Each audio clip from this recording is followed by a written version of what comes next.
Dan dalam program ini kita sedang membahas tentang teguran melalui penderitaan. Allah tidak pernah merancangkan penderitaan, tetapi seringkali Allah mengizinkan penderitaan untuk mendatangkan teguran buat kita. Sehingga selalu saya katakan bahwa teguran bukanlah musuh, penderitaan bukanlah musuh. Karena ketika Allah menegur melalui penderitaan, itu saatnya kita memandang Tuhan, itu saatnya kita berubah, itu saatnya kita makin maju di dalam kasih dan anugerah Tuhan. Haleluya. Nah, saudara yang kasih dalam Tuhan, dalam pembahasan tentang teguran melalui penderitaan, kita mau sama-sama belajar dari Ayub pasal 33. Ayub pasal 33 mulai dari ayat yang ke-19. Ayub pasal 33 mulai dari ayat yang ke-19 sampai ayatnya yang ke-33. Ayub pasal 33 ayat 19 sampai 33. Demikian firman Tuhan. Ayub pasal 33 ayat 19 sampai 33. Dengan penderitaan ia ditegur di tempat tidurnya. Perhatikan. Dengan penderitaan ia ditegur di tempat tidurnya, dan berkobar terus-menerus bentrokan dalam tulang-tulangnya. Perutnya bosan makanan, hilang nafsunya untuk makanan yang lezat-lezat. Susutlah dagingnya sehingga tidak ada kelihatan lagi. Tulang-tulangnya mula-mula tidak nampak menonjol keluar, sampai nyawanya menghampiri liang kubur, dan hidupnya mendekati mereka yang membawa maut.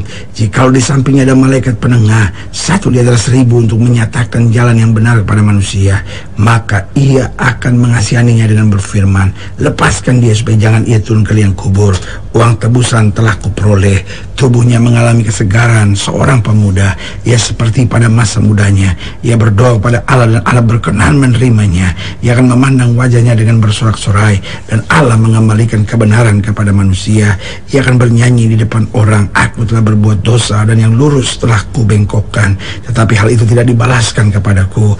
Ia telah membebaskan nyawaku dari jalan ke liang kubur, dan hidupku akan melihat terang. Sesungguhnya semuanya ini dilakukan Allah 2-3 kali terhadap manusia, mengembalikan nyawanya dari liang kubur, sehingga ia diterangi oleh cahaya hidup. Perhatikanlah hai Ayub, dengarkanlah aku, diamlah, akulah yang berbicara. Jikalau ada yang hendak kau katakan, jawablah aku. Berkatalah, karena aku rela membenarkan engkau. Jikalau tidak, hendaklah engkau mendengarkan aku. Diamlah, aku hendak mengajarkan hikmat kepadamu. Saudaraku yang kasih dalam Tuhan, dalam ayat-ayat bacaan ini kita bisa mengambil kesimpulan bahwa kalau kita mau jujur, seringkali memang Tuhan mengizinkan penderitaan sebagai teguran. Tetapi persoalan kita sadar enggak? Sehingga selalu saya bilang, teguran itu bukan musuh yang harus kita jauhi, tapi teguran itu adalah sahabat yang harus kita izinkan dia mengajar kita, mendewasakan kita, dan menguatkan kita dalam segala keadaan. Karena justru penderitaan-penderitaan yang kita lewati dan jalani, asal kita hadapi dengan benar, ini yang akan memampukan kita menjadi orang-orang yang punya pengalaman rohani yang luar biasa dengan Tuhan. Berarti kita dapat belajar bahwa penderitaan ini seringkali Tuhan izinkan sebagai teguran. Teguran apa? Agar manusia lebih rajin dan memiliki mental pejuang. Kadangkala kita ini terlalu malas. Kita ini kadang-kala terlalu malas, dan sungguh-sungguh kita tuh nggak mau kerja apa-apa.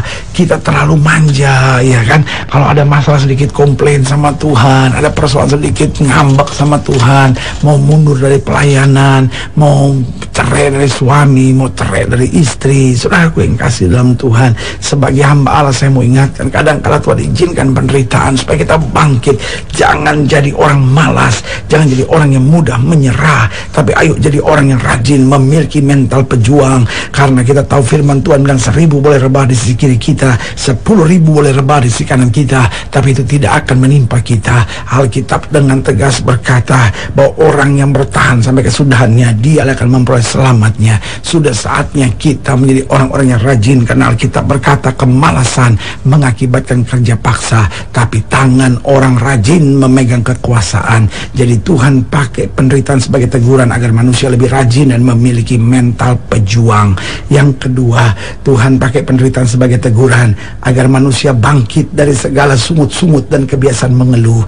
Kita ini kadang-kala jadi orang, aduh, persoalan apa aja kita mengeluh, persoalan apa aja kita bersungut-sungut. Dan dengan berani saya katakan melalui program ini bahwa sungut-sungut dan keluhan adalah pujian penyembahan bagi setan, saudara-saudara.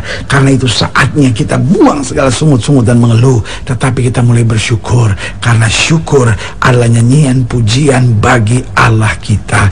Orang-orang percaya akan tetap bersyukur dalam segala perkara. Itu sebabnya pemazmur berkata, aku mau bersyukur kepada Tuhan Allahku yang dapat ku percaya. Haleluya. Berarti jelas kalau Tuhan mengizinkan penderitaan sebagai teguran yang pertama, agar manusia lebih rajin dan memiliki mental pejuang, agar manusia bangkit dari segala sungut-sungut dan kebiasaan mengeluh. Yang ketiga, agar manusia meninggalkan segala dosa dan kejahatan. Kadang-kala kita sudah terlalu asik dengan dosa dan kejahatan kita, sehingga apa yang terjadi, kita makin hari makin jauh, makin hari makin jauh, makin hari makin jauh dari Tuhan, makin jauh dari gereja, makin jauh dari pelayanan.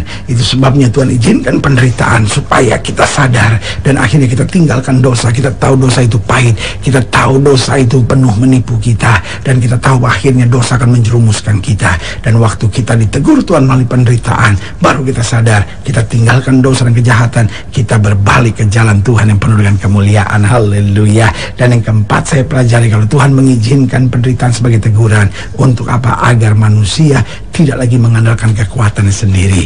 Kadangkala di tengah-tengah kita mengandalkan kekuatan sendiri, Tuhan menegur kita lewat penderitaan yang pahit. Dan di situ kita sadar, Tuhan, saya nggak boleh mengandalkan kekuatan saya, karena Alkitab sudah ajarkan kita bahwa orang yang mengandalkan dirinya sendiri adalah orang-orang terkutuk, tetapi orang-orang yang mengandalkan Tuhan akan diberkati. Haleluya. Saudaraku yang kasih dalam Tuhan, jika sebagian lainnya lebih jauh, hubungi kami melalui telepon, hubungi kami melalui surat, kunjungi website kami, karena kami ada untuk membawa Bapak Ibu sudah senantiasa lebih dekat pada Tuhan dan mengalami kasih kuasa mujizat yang luar biasa. Haleluya. Secara khusus pada program ini juga saya mau berdoa buat siapa yang sakit, siapa yang berbeban berat, karena saya percaya bahwa bagi Allah tidak ada perkara yang mustahil.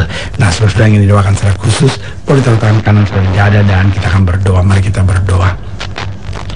Bapa, dalam nama Yesus, saya berdoa buat yang sakit, saya berdoa buat yang berbeban berat, saya berdoa untuk setiap mereka yang sedang menghadapi masa-masa yang sukar, karena Bapak percaya bahwa bagi Allah tidak perkara yang mustahil.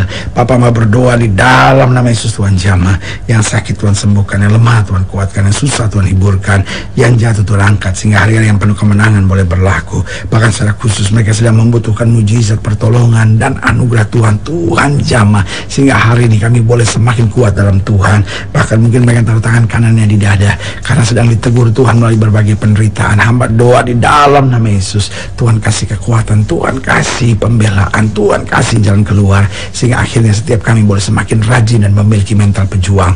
Kami boleh bangkit dari segala sungut-sungut dan kebiasaan mengeluh. Kami boleh meninggalkan segala dosa dan kejahatan. Kami boleh tidak lagi mengandalkan kekuatan kami sendiri, tapi hanya mengandalkan Tuhan saja. Di dalam nama Yesus kami berdoa. Haleluya. Amin.